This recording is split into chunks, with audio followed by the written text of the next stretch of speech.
Hi, hey, hello. If you're new here, my name is Rain. If you're not new here, welcome back. I really appreciate you stopping on by to my little corner of the internet. In last week's video, I went through the process of thumbnailing, sketching, and working out the general color themes that I wanted to do for this larger scale painting mixed media project. And so this video is me starting that painting and kind of going through the process of laying down the foundational colors and just the flat underlays. I didn't expect this project to be as tedious as it is turning out to be, so I don't think that I'm going to have it completely finished by the end of this video. Spoiler alert, I don't, but Editing Rain is here to tell you that if you have any art projects that you want to work alongside me with, do while I'm talking with you throughout the day, this video, I would really appreciate it if you share it with me, or let me know about it down in the comments. I kind of was on a rant when I did the intro, so I forgot to say that I really like when people work alongside me.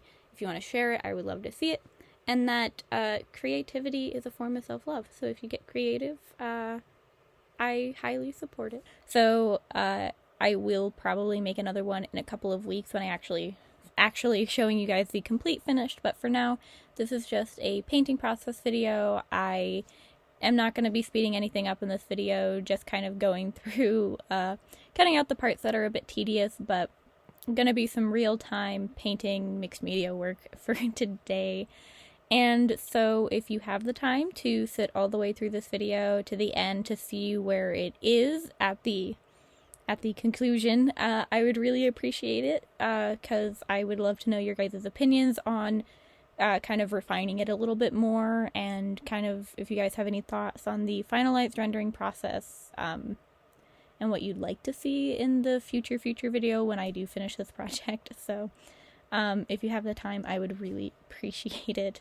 But actually getting into the kind of meat and potatoes of the concept and the process, I don't like working on white paper and white backgrounds, and so I wasn't entirely sure how the Bristol board that I'm working on was going to hold up.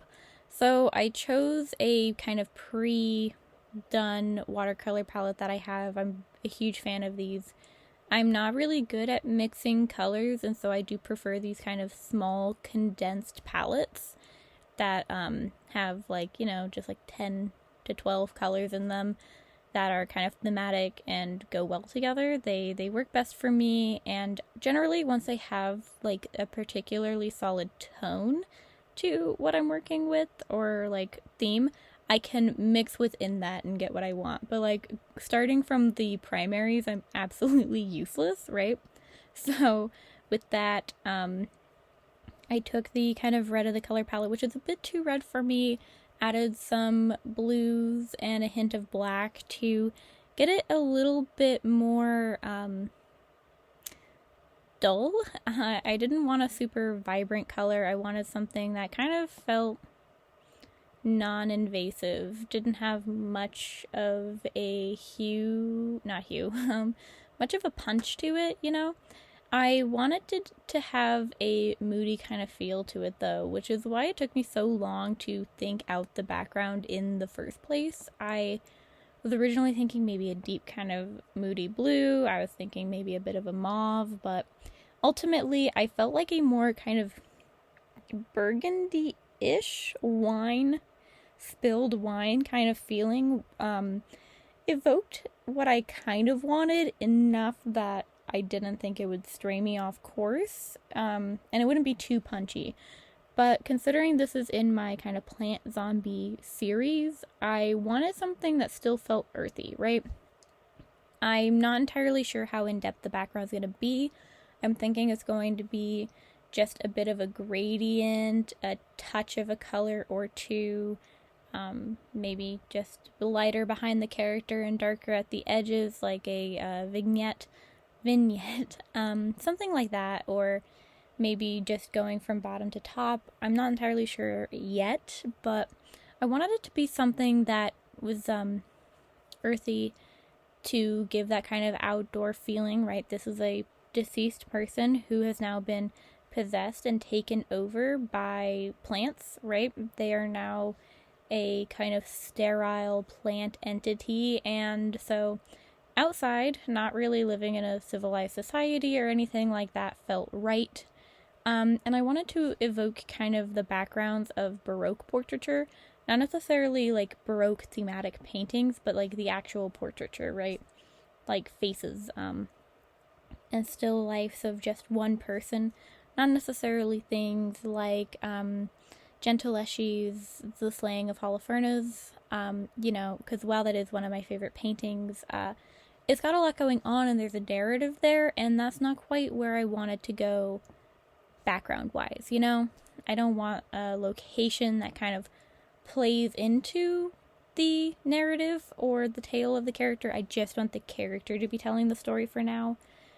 Partially because I'm not entirely sure how I want to approach these characters and their existence within a broader natural world, right? I currently have them kind of like forest stewards, nymphs, things that kind of take care of the natural world and defend against human destruction, things of that nature. But do I want it to stay that way forever? Is that going to be my continual theme? I've encountered some people in my MFA who have some really good ideas about how to maybe approach it a bit differently. And I want to play around with those ideas a lot. Some people were suggesting kind of concepts that I felt were more in line with how the disease spreads in The Girl from the Other Side, which is one of my all-time favorite manga series, and I found that to be a deeply fascinating concept and maybe approach that I'm kind of considering, where what if instead these are creatures that, or not creatures, but like the parasite actually just infects living people and kills them, and it takes hold, and this is the zombie that uproots, and people throw them out of society, and there's kind of a differing line between the living and the dead. And so it's something I want to play with. I'm not 100% certain. I do kind of like the naturally deceased being kind of taken over by these plants, I don't really know how I feel about exploring the possibility of that sort of bias and generalized social fear. And so I need to think about it a lot. And, that's kind of the beauty of getting all of these ideas and all of these different approaches, is it's giving me so much more to think about, which allows me to go more in depth with my concepts, right?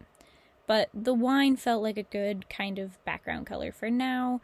And I wanted something on the darker side per usual because, one, it's easier on my eyes. I generally don't do well with bright colors as a background. I find it just hard for me to focus, and I get distracted, and it tends to mess up my colors. I find that when the background is vibrant, my colors always end up too saturated out the gate, and I can't detone it the way that I want to. Detone it is not the right word, but desaturate it the way that I would usually like it to be. I like to start desaturated and grow more bold as I go through. And that's partially because I do so many layers. I want something neutral to help me stay on track with having a nice solid color palette, right? I get a little bit too intense a little too quickly sometimes with my pre-mixed paint pens and all of that. And so I've just generally found that the darker the background is, the better I do with keeping a solid theme that looks generally a lot nicer overall. And so that's also a part of the decision. But with that aside, I then decided that I wanted to do my bases a little bit differently than I usually would. And instead of mixing a bunch of paints to get a skin tone that I was okay with, I wanted to instead lay my colors down in marker first. One, because marker illustration is generally my go-to. I'm a little bit more familiar with blending and mixing markers, and I almost do all of my old painting processes and mixed media work before I started trying out gouache, with a marker base and then building up with the paint from there. So I'm a lot more efficient this way. I'm much more familiar with markers. I'm better at getting kind of the feeling that I want. And I'm very invested in this painting turning out how I want it to. Or at the very least, exploring it in a way that I guess I'll be happy with in the end, you know?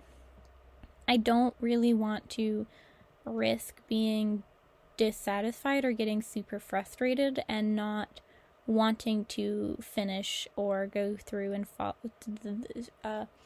disregard my commitment to it, right? I like the marker bases, and they lay down a lot faster too. It's easier for me, it's easier on my hands, and I never mix enough paint. I'm really bad at it. I find that it's a lot more efficient for me if I'm only using a teeny bit of paint, and I'm only mixing small amounts of a color to use at a time, because I can never mix the same color twice, and I never mix enough, right? So this is also going to save me a lot of heartache in the long run. And I didn't really know what color I wanted to go with the skin, and so having this pre-mixed color was very beneficial for me in just making a quick decision that would be okay. Because I don't know about other people, but when it comes to markers, I feel very non-committed to the colors I pick. I don't find that I usually have an issue covering it up with paint later. Generally, it doesn't show through a whole lot, and it's easy to layer a bunch of other colors in marker on top of it if it's not super dark to at least get a different tone. And so experimenting with markers feels a lot easier, which I feel like is weird because paint is a medium where you can usually just like paint over it, and you don't really need to kind of think hard about, like, I don't know how to articulate it, but like you can paint over it, you can get rid of it, you can just start all over with paint, the same medium you started with. However, for markers, it's not something you just go over it with marker and then keep building on top of, but because I have such a textured painting approach and a textured painting style, I find that there's no real like going back over the paint, right? I'd have to like scrape it or something like that, and it just doesn't ever work out for me for some reason. I don't know what it is, but when I don't start with a smooth surface, I get really confused, and it very much influences where I go. But I just can't like work back over a painting once I've painted a lot of progress. And so another thing is that I'm not going to be committed to the skin tone. I'm not going to be committed to the skin color. I'm going to have no regard for preserving it because I didn't put effort into it, and it's perfectly smooth. It's right on the paper. You know, there's no texture that I have to worry about. And so with that, I'm not going to hold myself to it the way that I kind of have done with my other sketch from several videos back, where I did a draft of this zombie character and I kind of reintroduced it to the channel. It's been a long time since I've worked on one of these designs, right? And I had one skin tone that worked, and I got committed to it, and I got anxious about it, and I didn't want to mix new paint. I just wanted to use my Arrtx acrylic pens, and so I just didn't have a lot of variety. I didn't have a lot of those tones that I like to add, and it feels flatter than I wanted it to be. And while I still love it as a sketch in my sketchbook, I want this one to be more, right? I want it to feel more more in depth, more kind of, I don't want to say real because my style isn't realism, and it never has, and it probably never will be. Realism is never what I'm pursuing or what I'm going for. But there's something more flat about using just the Arrtx markers because it didn't have other skin tones that I was comfortable working with. Or really any other skin tones at all. Like, the browns were pretty solid. They were okay. However, they were very much more, they felt more like a tree kind of barky color, and not to say that that's not a great color for skin. It only had 1 or 2 tones, and so I ran into the exact same problem with the dark skin tones as the light skin tones, where there just wasn't enough variety to have it as like in-depth and funky as I wanted it to be, right? 2 light skin tones and 2, I mean, it wasn't even really a dark skin tone, it was more of a medium skin tone, really isn't enough for me to get the type of depth and variety that I want in a skin. I mean, in the skin base layer for this alone, and I'm not even committing to this, this is my base layer of skin, and I'm using like 4 or 5 different skin tones from the skin tone set, right? To kind of build up my shadows a little bit more, to blend them out in a way that I like, and that's going to be painted over with however many colors I end up utilizing throughout the process, to get kind of variety and fun to it. Of course, this is going to end up a lot more hyper poppy in nature. That's just how my traditional art tends to be. And thus, when I say I'm going to be using a lot more skin tones, or a lot more colors to the skin, I'm talking like blues and purples and yellows and stuff here and there. Touches of green, stuff that will create a lot more kind of flavor, I guess would be a way of articulating it. But I'm still just like, yeah, I don't know how to... I think probably I've articulated myself plenty, actually. I just really value the kind of variety of skin tones you can get with markers that don't require mixing, and that's why I chose it as my base layer. I'm still 50-50 at the time of recording my voiceover, which is literally at the end of this part of the video, because I'm doing it in increments this time. I haven't decided if I'm going to also do a brown layer for the hair in marker to get more variety. I have a lot less, I don't want to say less hair. There's the same amount of hair, but there's more plants in the way, right? And so I don't really know how much the lack of variety in browns is going to impact me. I do have a lot more brown paints that I'm like super into working with. I like browns out of the tube a lot more, and I find that mixing them isn't quite as difficult to match with browns. Like, if you mess up mixing a skin tone, or when I mess up mixing a skin tone, it looks like a blemish that wasn't particularly intentional, whereas when it's like a hair, it just kind of blends in. It feels like the different layers to a hair that skin doesn't really have, you know. It's not skin layering on skin layering on skin. But, you know, you have your top, your middle, and your bottom to hair, where if you have different colors here and there, it just feels like lighting, and like going between the layers, where, yeah, it just doesn't work with the skin is what I'm trying to articulate. And so I find that I'm not as anxious working with, like brown hair, and I'm gonna go brown again because it's a neutral baseline, and I think I'm gonna push it a little closer to black, or maybe a bluish, like Coraline blue, but I don't really like drawing blonde hair. I don't know, it just doesn't look right in my style. It's something I need to work on and practice more, but I feel like as soon as I put a yellow base layer, a blonde base layer, I'm going even more extreme with the hyper pop, and then it looks like the hair is like one of those like party center wigs, like super colorful, you know, looks like it needs to have those strands of like fake plastic strips in them, you know, the sparkly ones. It just, I don't know, I get too carried away, and I think that's because I just don't have any fictional characters that I'm fond of with blonde hair that I've drawn, you know. Like, I love Pakinota, but I've never actually drawn her, and so I don't have a lot of like experience with blonde hair in my style, which is just something I need to work on personally.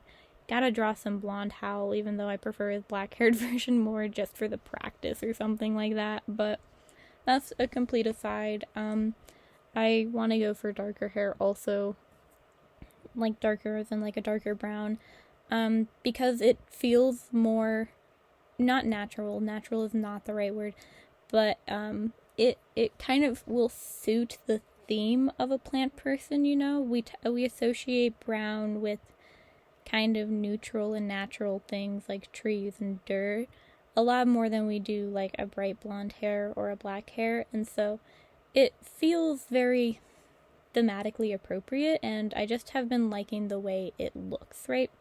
And so that's kind of where I'm at with hair and skin so far. As for the flowers, I'm going to just go kind of balls to the walls. I'm going to look at the plants where I need to and kind of just Google fun flowers, fun flower colors and things like that for plants that I didn't really...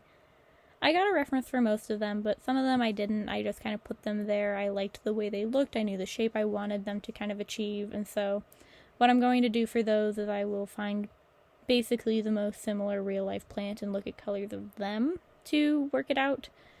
But I'm thinking a lot of kind of like pinks and blues and yellows as my general primary color. I'm going to try and keep the green to a minimum. Like prevent doing too many like stems for the flowers so that when I put like moss on the skin and have vines coiling around, it feels like it's taking more of a show, right? Because I like the plants with the stems and the big leaves and stuff coming out of the body, but I don't want to put too much green, right? And so that's probably why I'm going to go with blue eyes again for now, maybe a brown. I'm going to do a base layer blue and then decide the eyes later depending on how the final thing is coming out a little bit more. Eye color doesn't feel very detrimental and particularly crucial, I guess you could say. Like, eye color is an easy fix, you know, the skin and the hair take up a little bit more space and definitely a lot more rendering than eyes in my style, and so once those are solidified, I will kind of make the decision more seriously. I'm leaning towards blue because it'll complement the blue flowers more, and it'll stand out particularly good against kind of the mauve-y background, you know. I'm kind of planning more natural toned mushrooms coming out of the hair and like yellow flowers, and so I think it'll be a good dispersal of the blue component, but I'm not entirely 100%. And frankly, because I'm not going to finish the entire illustration in this video, I'm super open to suggestions. If you guys at any point are looking at the eye color and you're like, I think this would actually look a lot better at the end of the day. So that's another thing that's very open in terms of where I'm at with this illustration overall. Most things are pretty easy to change, and will be pretty easy to change at the end of this video when you see where I'm leaving it for the week, because I'm just not going to manage to finish it. Ultimately, I was actually trying to get this done by Monday of the week this goes up, and I just ended up not knowing and not having just... I don't think the drive is the right word, but like, I wasn't mentally ready to tackle the piece the way I needed to be to get it mostly done by Monday. So I have basically no deadline on this now. I was originally trying to get it done I was going to try and get it done for my master's critique for the July residency, but I didn't, so I have until like the end of the fall residency, whenever that will be. Yeah, I'm gonna take my time with it and I'm gonna enjoy it. I'm thinking this is gonna take me probably like 2 weeks after this video goes up. Just doing it here and there. Working on big pieces like this is a bit hard on my hands, and so, you know, I'm gonna feel it out. And I also just really like when you guys give me your suggestions on videos, and you guys provide your opinions on my art, and so it's even more like fun to have that kind of participatory component to the creative process as well. It feels like a real critique to have people, you know, say, I actually think it would look really good if you did this and that and the other. And while I might not like perform every single suggestion, I really value other people's opinions on what they think would make my art look better, and you guys are all super really insightful and have provided me just amazing feedback, and opinions on my work that I've been really enjoying. So I'm also just generally kind of really excited to know what you guys think about a more midway project. I feel like I've been finishing almost all of my work actually within the video, not really giving an opportunity to linger on it or like wait for feedback either, which isn't usually my style. I don't really know why I've been finishing my work so quickly recently. However, I feel like most of the time my art turns out the best if I spend multiple weeks on the full big illustration like this, right? Smaller things in my sketchbook, they're not non-committal to me because most of my work is done in my sketchbook, but they aren't as serious, right? It's not like a full separate sheet of paper where I've really taken the time to say I'm going to dedicate myself to this larger scale project, right? And so I generally usually find that I do my best when I have multiple weeks I work on it and I pace myself with other projects in between so that I'm making myself think about other things. I'm not just working on this one project, thinking about this one specific thing, and therefore I'm not stepping away and then coming back to relook at it. The more I revisit the same piece, step away and come back, the better I personally am at spotting things that I really feel like need to change. And so I'm kind of hoping that this turns out especially good because I'm forcing myself to take it slow and I'm putting myself in a position where you guys can offer me feedback and tell me if you guys think anything is looking particularly off. I've also kind of encountered quite a few comments in terms of not socially comments on like the internet, but comments from people within my MFA about clothing. And I also really just want to kind of engage community-wise with the people who see my work the most, because you guys see my work a lot more than my peers do in terms of my master's program. I want to kind of talk about this a lot more thoroughly and kind of explore other people's thoughts on the matter and kind of but project my own personal thoughts and how I'm kind of categorizing it as the creator and as the, I don't want to say the inventor of the concept. I'm sure plenty of people have drawn zombie plants before, but this is like an original concept for me. I haven't seen it anywhere before. If that makes sense. Like, I'm not claiming that I am the sole creator of the thing, but this is not something that I got from somewhere in particular. There are definitely a couple pieces of media where they definitely inspired it, but it's not exactly the same thing. I mentioned Granoliers being one of my favorite manga series on top of The Girl from the Other Side, but Granoliers went on hiatus in 2017, and it does have plant people, but the plant people are sentient, and it's related to ingesting plant seeds. I highly recommend Granoliers. There's 3 volumes of it. I am literally to date still devastated that the series is on indefinite hiatus, and it's 2017, so 4, 5, 6, 7 years now been on hiatus, so it's probably never going to get more content, which is like devastating for me. But it does have plant people, and so that might be where I got the original idea of plant people, but they're not zombies, and they don't come from deceased entities coming back from the dead, things like that. And so it's a concept that I'm not sure who else is doing similar work to it. I'm sure there are plenty, though. So I don't know if I'm making sense, but the more I can like vent the idea about like how I'm processing the information, the more effectively I feel like collectively we can think about like the concept and where it should go and my thoughts on it. So in the next part where I'm kind of going in with paint pens, I want to kind of talk about clothing and how I'm processing how they become zombies, how their bodies kind of get put in the situation where they're susceptible, and why I'm so 50-50 on how I want to approach clothing in this type of art and this character design. Thank you, Past Rain, for telling me what I was going to talk about in the next section of this video. Now, I have gone through 2 or 3 days now of me incrementally working on this project, and so with that, I have ruminated a teeny bit more, but I've also gone through a lot of different stages of the drawing, right?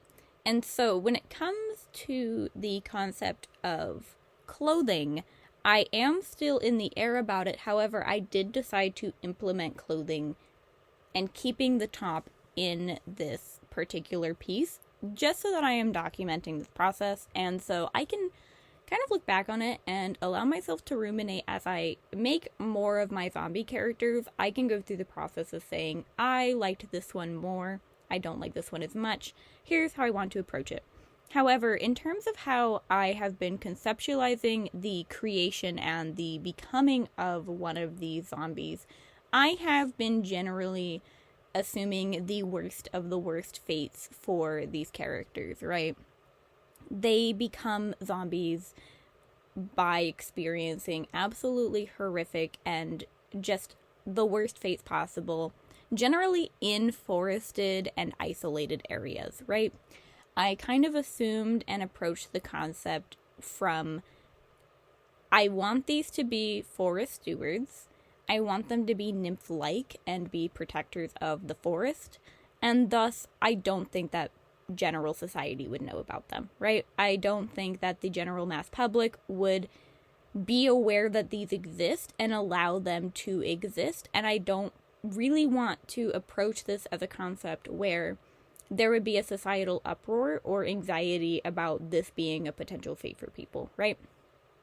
I guess more people would get cremated and cemeteries would stop existing or something like that, but generally, I wonder if that would decrease the rate of homicide, because, like, there would be an anxiety that they'd, like, become possessed by forest spirits and seek revenge and testify against you. That's a wild concept. I'm not going to think about that right now, but I'm interested in engaging in it as a topic of discussion. If any of you are interested in the concept of, like, how would verbally articulate and socially aware zombies go about testifying in court, I'm interested. I love watching legal analysis videos, so I'm open for it, okay? It's just, I can't add more stuff to this concept if we're gonna get through this video ever, right?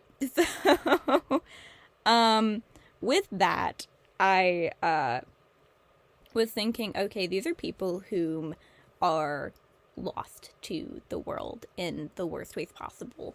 These are people whom their families don't know what happened to them, and it's a morbid and horrible fate and a disgusting fate. And it's also cathartic for me to give people like this in my fictional universe a second chance at life and a chance to do something great with an afterlife where they are safe from society, they are in nature, nothing can hurt them now, they are considered basically forest gods, effectively. These are the nymphs that protect the environment, they're the nymphs that kind of defend the plants and the animals, and so when humanity fails them and humanity betrays them, they are given an opportunity to experience something better in the afterlife, right? Humans have failed them, but now they are in nature and they are safe, and they are a high-ranking entity within the kind of natural order, right? And that's something that's very cathartic for me and very comforting. I'm obviously not dead. I'm obviously not dead. However, when you have a chronic illness like mine that is officially incurable and something you simply manage, and you experience biases and disregard, or you aren't accommodated and you just experience people just not caring about you and forgetting about you and neglecting you and thinking that your condition isn't as bad as it is, and then using that to basically walk all over you.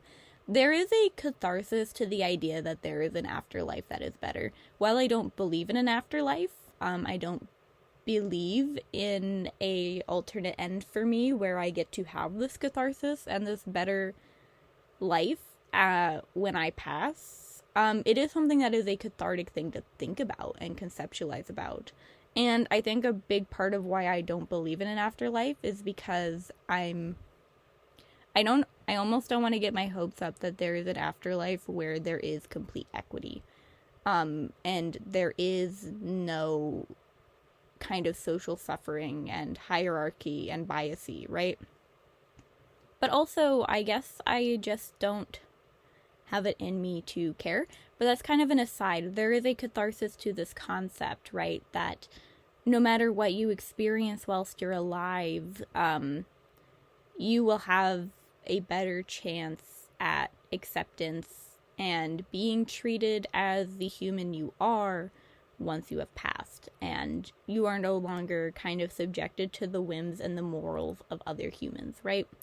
And so I kind of always have enjoyed concepts like this, in which people who experience something bad get something better in the afterlife.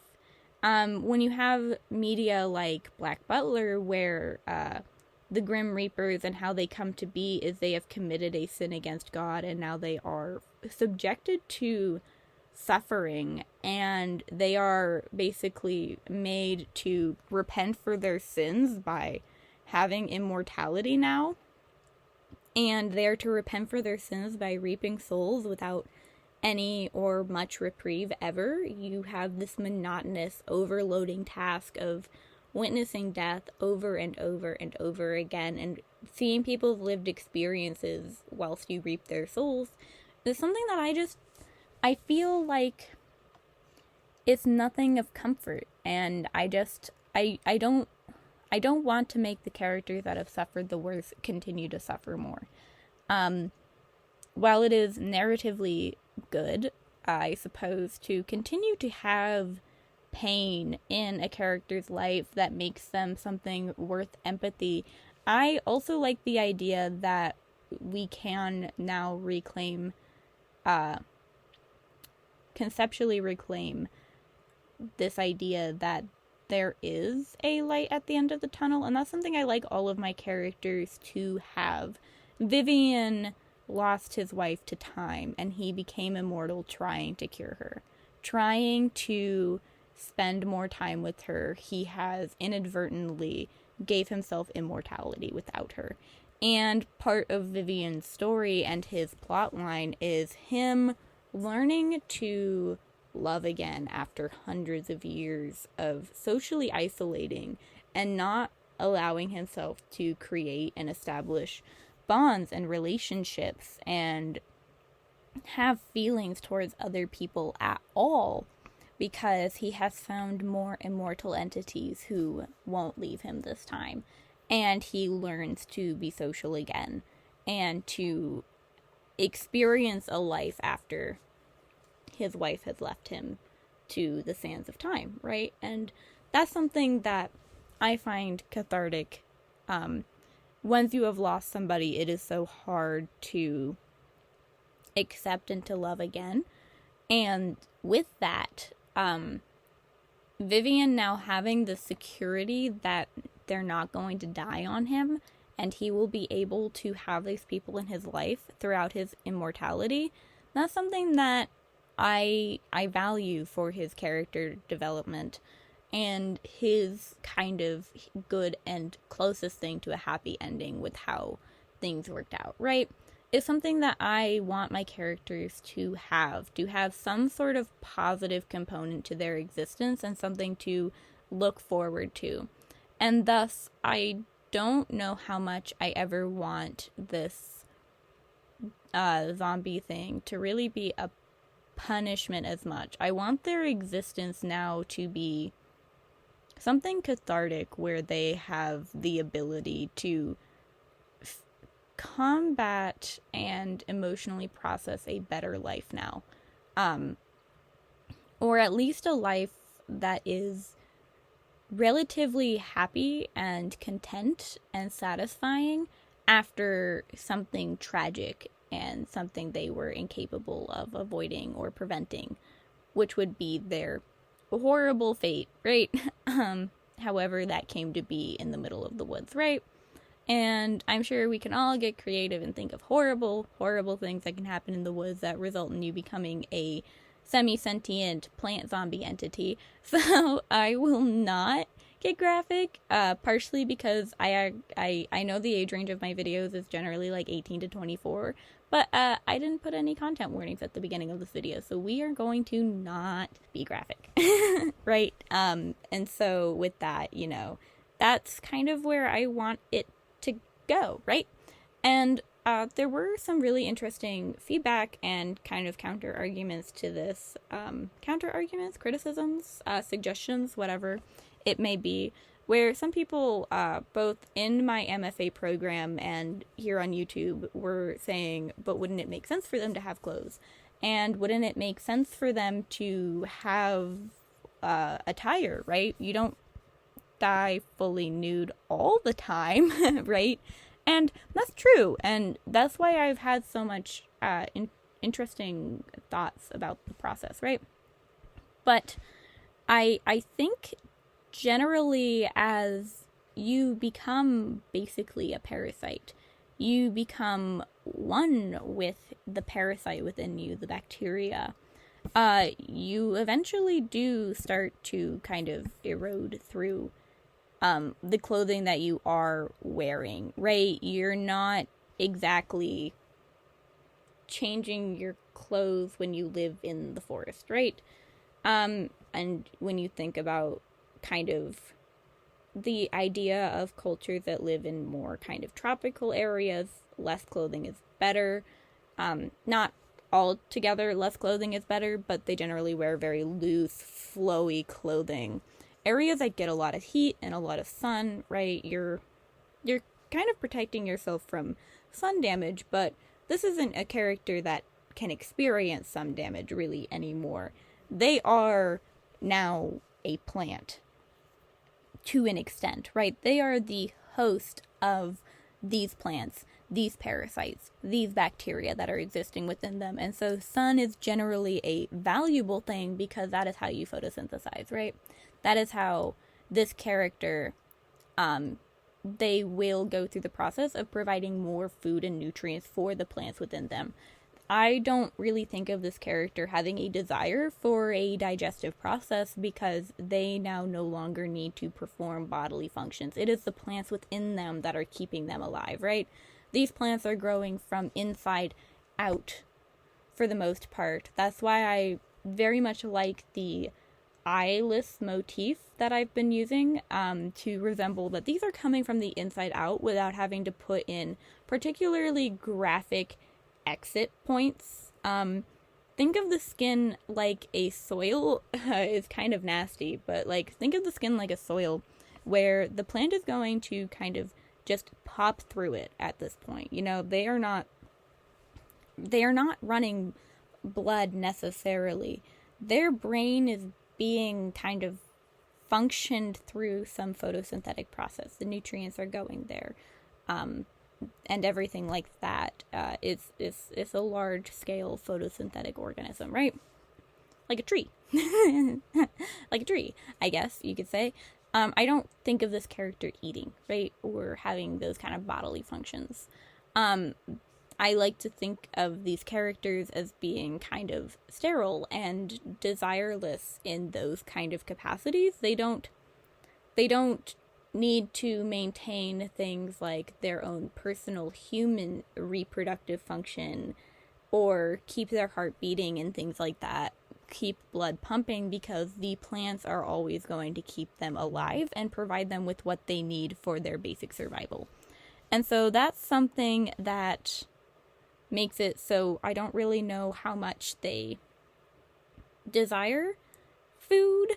And it also makes sun exposure like a thing that they desire, right? They want to expose themselves to sun frequently and have as much as much surface area as possible exposed to the sun, because that allows them to get the most basically photons hitting them and turning the electrons that go through the photosynthetic process, right? So, like, sun exposure, great. One of the primary objectives of this type of creature, this type of entity, right? Secondarily, they're not going to be acquiring more clothing, right? They're not going out into civilized society to buy themselves outfits. That's not something that they're thinking about doing, they want to do, they have any interest in doing. They would probably be treated horribly by civilized society if people mostly nude with plants growing out of them went into, I don't know, a clothing store. Hallmark, right? No. Hallmark's not a clothing store. Kohl's. I don't know if Kohl's are all around the country. And I most certainly do not know what clothing stores are popular elsewhere. But, you know, your local thrift. If a plant person goes in there, most places, it would be weird. Maybe local to me, it actually wouldn't be. They would just think it's a cool style, but, you know, to each their own. You don't know how people react. And money? Non-existent. None. Nilch. How do they get it? Who knows? Not with a wallet. So, you know, like, these sorts of things are complications to acquiring more clothes. Thirdly, I have not really thought out a complete lifespan for these things. I kind of thought of them as being kind of immortal to an extent. Things like redwoods and absolutely massive trees, they do inevitably pass, right? They're not immortal trees, but for us, with our kind of feeble human lifespan, they feel immortal, right? They're gonna outlive us all, right? The tree you plant in your backyard probably going to outlive you if it's some sort of gymnosperm, right? That's just how it's going to be, right? You're not even going to see it reach even close to its fullest height. Things like that. And so I'm thinking kind of a tree-like lifespan, something that is more extreme, but perhaps it slowly erodes over time. Perhaps there comes a point where the body loses enough stability from plants growing within it that it just doesn't work. I was also thinking of perhaps a process where they almost become a tree to an extent. After hundreds of years, they start to develop bark, and that bark will slowly put them into a position where they just stop having mobility, and their sentience leaves as they become just a tree. Or something more, not sinister, but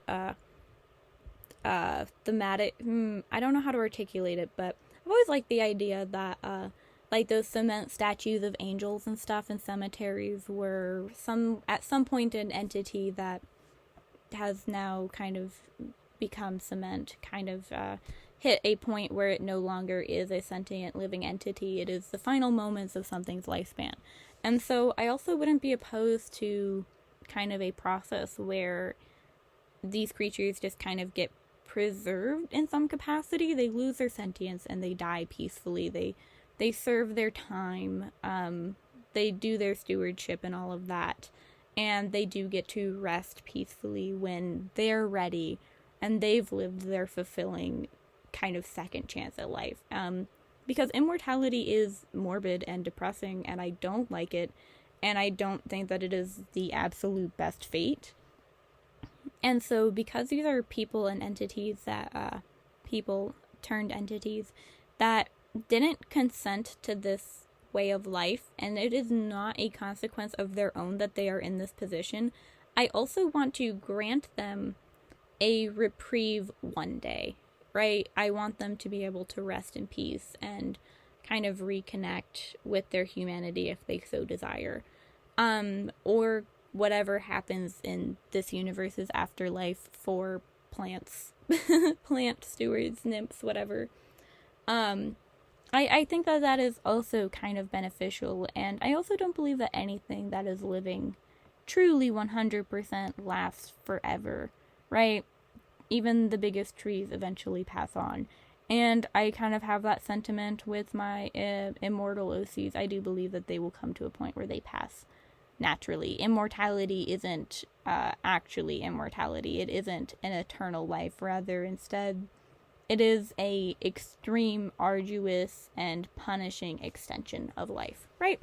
And maybe that's equally as morbid as everything else, but I do want everyone to have the ability to cease their eternal suffering at some point without it being a deliberate decision that they have to make, right? I want them all to have the prospect of a peaceful passing one day, because that is something that I would want if I were them, if I were in their position. And I don't want to create a world that is completely so punishing that it is unlivable. I don't want my OCs, my original characters, to be subjected to just pure, unadulterated suffering.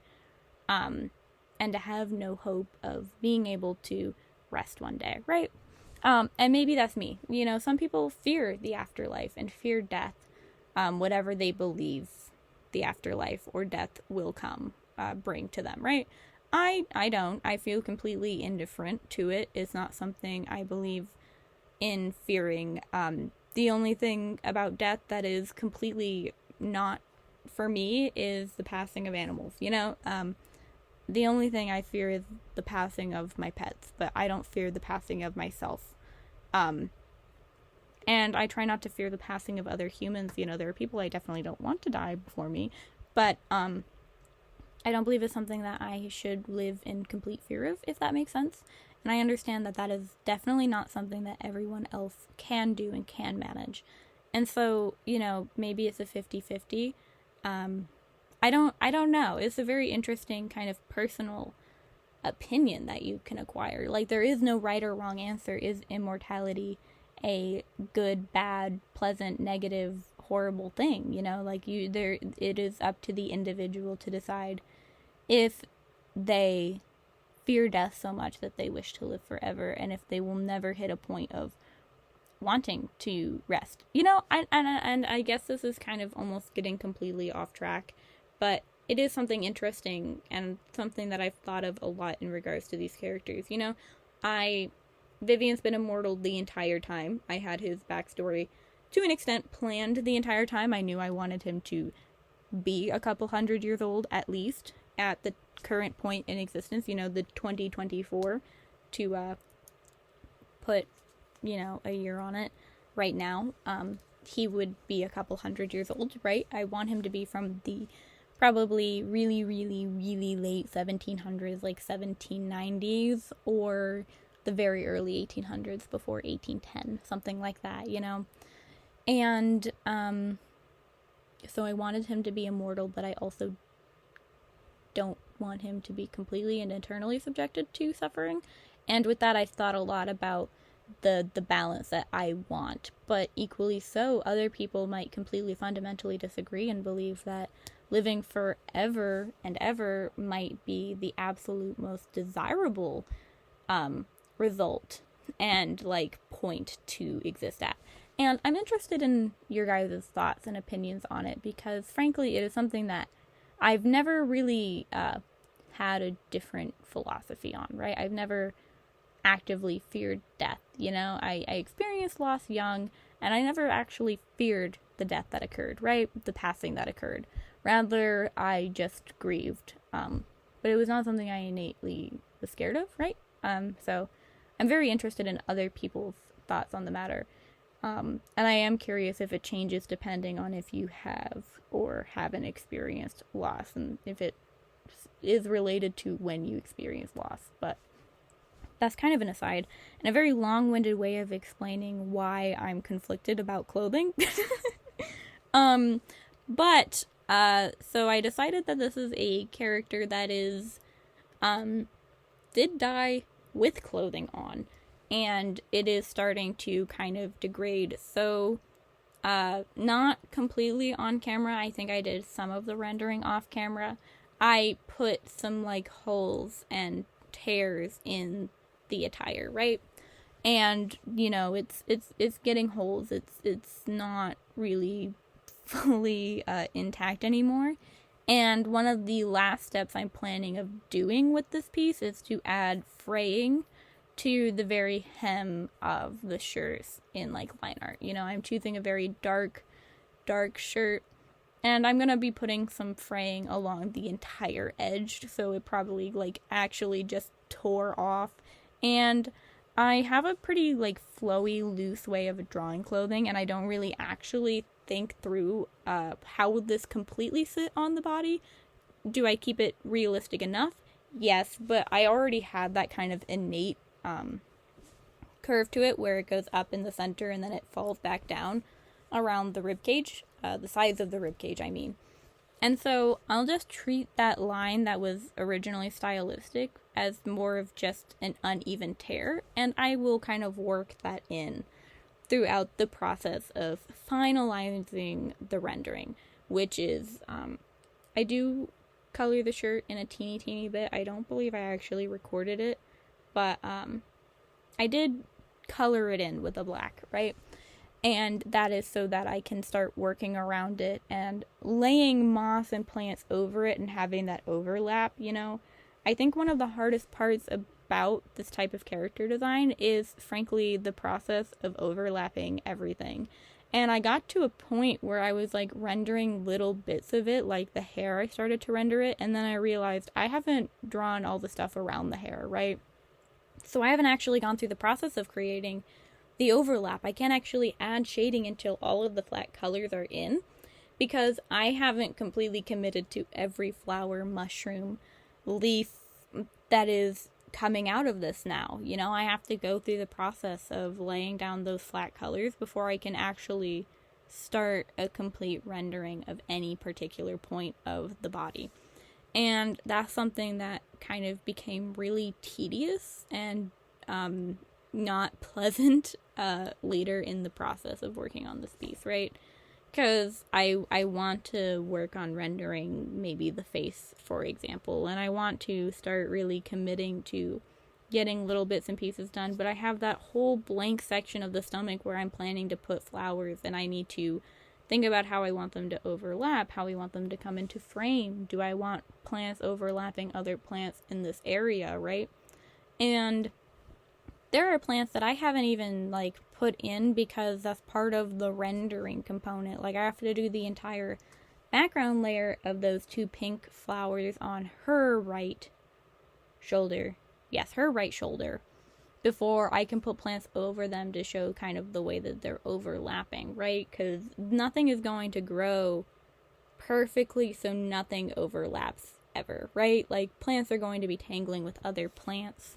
Things are going to be obscured by other plants, all of that stuff. And it's kind of just a process that I'm not super experienced with. I haven't done a lot of illustrations and designs where I've truly had to think about there being layers upon layers upon layers without having those layers be a physical thing like you do digitally. Well, not physical, but like you can just put the layer over the layer and they are completely separate. And you can work on them at any time and you can turn them off. I have to think about my absolute background before I can think about my middle ground and foreground when it comes to the plants. And that's been something that has been an absolute challenge and really playing with my mind, which, you know, I'm kind of grateful for because it is really pushing me to think about my art more than I have before, and it's making, I think this is really going to benefit my traditional art a lot, because the more I work on this concept, the more effective and efficient I will become at actually drawing what would be completely believable, not realism, but believable characters with this type of affliction, physique, existence. We'll just call it an existence for now. And so that's something that I've been very much enjoying, but suffering with in regards to this drawing so far, right? What this somewhat unfortunately and almost awkwardly means for me and this drawing is that I actually go through, this is like an hour and 12 minutes or something like that of actively working on the drawing after I've cut out the parts where I like mess with my computer off to the side to change a different to a different video or a different song. Or I'm just staring blankly at my paint pens and I'm like, what color was I going to use again? So I cut out all of the weird parts where there's actually nothing happening on screen. I think I got them all. But I'm really bad about, I'll start something, I will cap my pen and I'll be like, I'm just gonna go make tea, and then I will go do something completely different and come back to it like 10 minutes of recording later. And I do that with video games too. I'll have the most absurd time in a video game and they'll be like, wow, you're really slow. It's like, no, I actually like started the video game, played for 20 minutes, and then I walked away, made lunch, drank 2 mugs of tea, compulsively paced around my fireplace, went outside, and then I came back maybe an hour and a half later and played for another 30 minutes before quitting. Which is why I never finished Persona 5, by the way. But that's just how it is. So I tried to cut all of that out, but so with that, I think it's about an hour and 12 minutes of me actively working on this piece. And there were multiple points in the video where I turned off the camera because it got late or the lighting was going bad, and I continued working on it. So I am maybe 3 hours into this drawing, and I'm not even close to halfway done, I think, by the time I get to the end of this video, right? Because 1, I'm not finishing this before Saturday at 9 a.m. 2, I still need to upload it. And 3, I don't believe in pushing myself to finish a drawing that I am just not ready to finish, right? I'm gonna spend a couple weeks on this probably. The next 2 videos are gonna be on something completely different, and this will be something that I am just picking away at, right? And so, even at the end of this video, it doesn't look like a finished product, which I don't usually like to do. I usually like to give you guys something finalized to look at, or something that I will finish within the next video, right? This is going to be a minute, so expect to see this piece finished probably at the end of August with how I go about things in life, which is wild for me. I didn't, when I started this, I didn't think it would take that long. My self-portrait took maybe 3.5 hours in total, and my landscape painting that I did, my first painting my first painting as an artist, I did one for an art class, and then I did a Bob Ross party painting, and it's awful, and it's from when I was like 12, and I hate it, and it's still in my room. Actually, I haven't looked at them in so long. I have them facing away from me, like the back of the canvas is what you can see of it. So I actually don't remember what one of them is. We did 2 paintings in one night, and I know one is of the ocean. Couldn't tell you what the other one is. I don't remember it. I should post those somewhere. I should repaint them. See if I've progressed. Probably haven't really, but, well, I probably have, but like in terms of landscape painting, absolutely not. It's going to just be a slightly more technically good mess. But that's totally an aside. So I am just saying, I am going to be leaving you guys with an unfinished piece. I know I mentioned it at the beginning of the video, but I didn't think it would be like as unfinished as it's going to ultimately end up being. And with that, it makes me really, really, really want to know what you guys think the background color should be. I still have, the wine background, and I'm thinking probably 3/4 of the way done rendering. I'm going to add the background, so my final component of rendering will be me fixing up, defining the lines and everything where the where the background touches the kind of main component, right? Like I'm gonna have to completely define the lines of the calla lilies on the outside of the calla lilies, and I'm gonna have to go over the edges of the leaves and everything. I'm gonna have to decide about line art and all of those fun shenanigans, and so I'm very interested if you guys have a thought on the background color. I'm thinking an incredibly deep purple.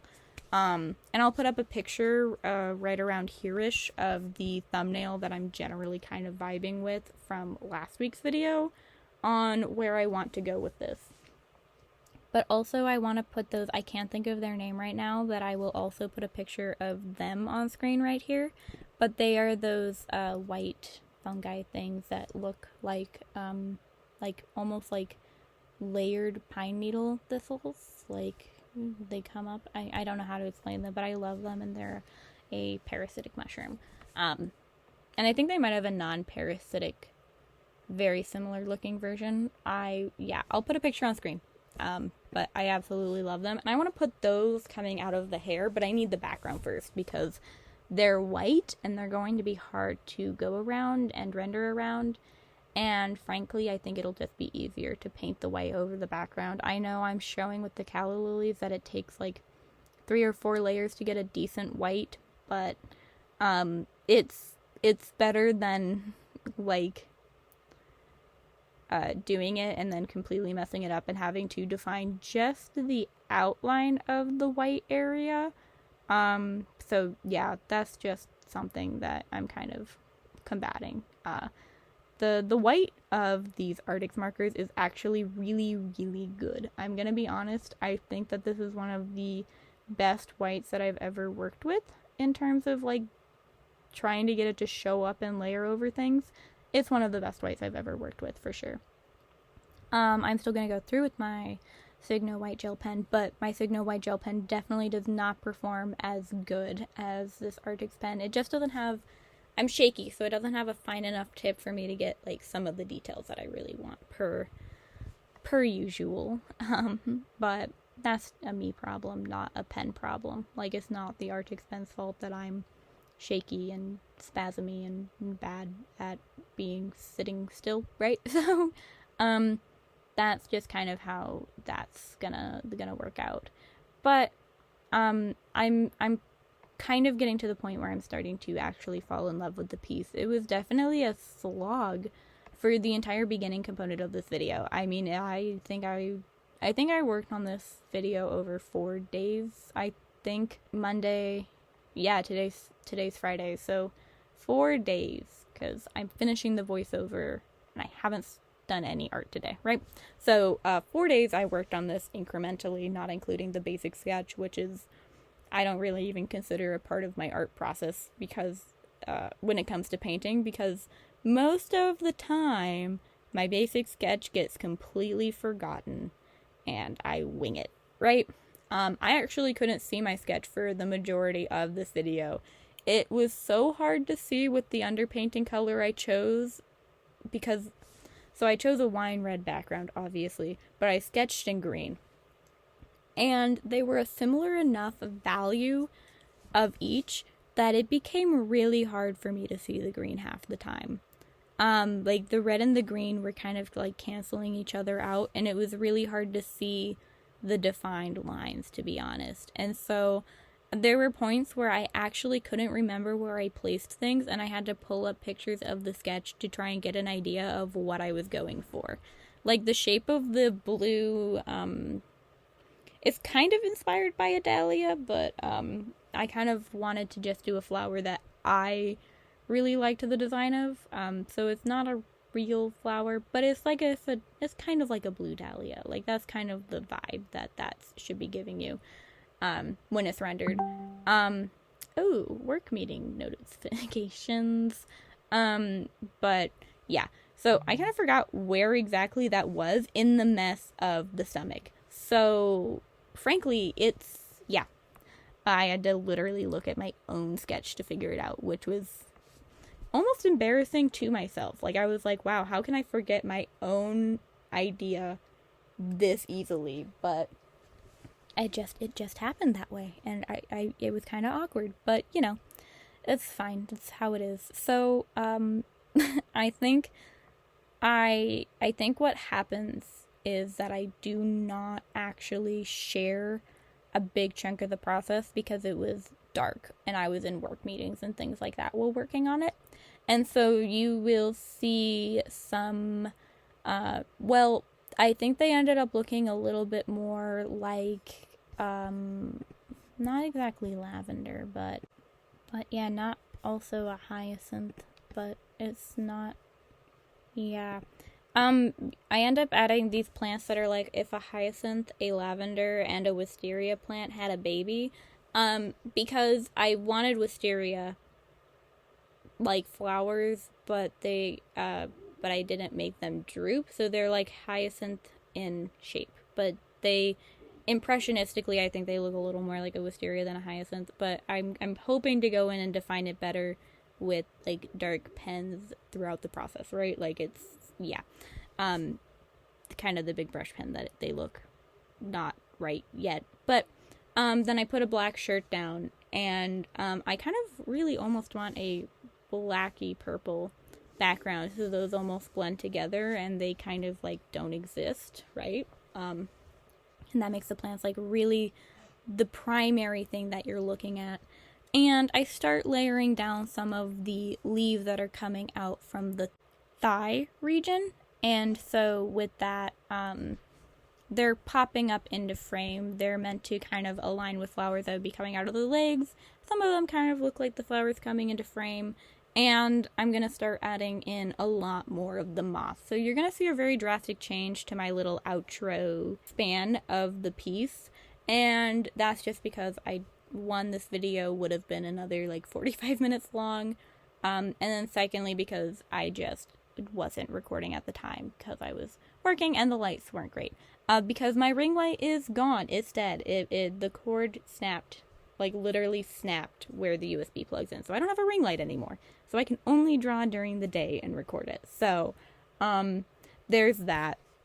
So the big difference is maybe 45 minutes of progress. So just so you know. I am really quickly planning to push the darks a lot more in this piece. So it does look kind of tropical when you see it at the end, but I'm going to be pushing the darks a lot more. So with all of those shenanigans aside, all of my ramblings ceased effectively, I want to say thank you so much to everybody who sat all the way through this video. Fizgit, can you cough in like 2 seconds with your asthma? Thank you. I want to say thank you so much to everybody who sat through this entire video, watched all the way to the end. Really, it means so much to me that people dedicate this much time of their life to hanging out with me, drawing with me, just being here with me during my videos every week. It's amazing. I really appreciate it. And also, like if you like, dislike if you dislike. If you have any thoughts, opinions, as long as you're respectful about it, be sure to let me know down in the comments. I love to have dialogues as well, so if you want to engage with me about concepts in regards to this piece, I'm also really interested in that type of stuff. So be sure to, put it down there. Subscribe if you want to see more of my content. I do a lot of sketchbook sessions, and those will probably be what's coming up the next couple of weeks. And I suppose with all of that being said, I hope you have a wonderful rest of your day, night, wherever you are. Bye-bye!